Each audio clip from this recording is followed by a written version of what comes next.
My great grandmother had a saying, you know, I'm from the South, and all grannies have isms. And hers was something good's gonna come out of this, right? I mean, I loved it. It could have been catastrophic. Let's be clear, catastrophic. But great grandmother, she would ball up those little fish, shake all over. Something good's gonna come out of this. It was awesome. Feisty does not encapsulate who great grandmother was. She was the first African-American female unity minister alongside Johnny Coleman way back in the day.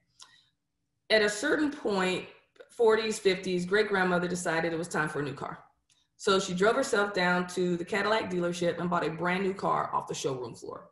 Now, Pedro, this was a huge deal because this was the 40s, 50s, right? A woman couldn't even go down to Sears and buy a washer and dryer set without her husband and his approval, let alone a Black woman by herself go down to the Cadillac dealership and buy a brand new Caddy off the showroom floor. 2 days later, totaled. But what did great grandmother say? Something good's gonna come out of this. That's right. Now look, I don't know if she said it that way. Now honestly, great grandmother said it with conviction every time.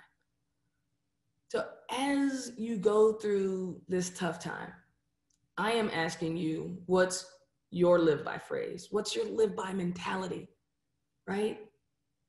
How are we truly soaring above and beyond, right? Flying over through adversity, knowing that adversity is the mother of innovation, invention, imagination. It forces us to do what we didn't think was possible. When the general landed on the beach, his troops were getting ready to face the fiercest warrior. To be honest, his guys were afraid. They didn't know how they were going to do it. He told them, turn around, burn the boats, light them on fire. The boats are now raging. They look at him, he looks at them, he says, now, we fight or we die. They fought with a different level of urgency, didn't they? Because there was no way out.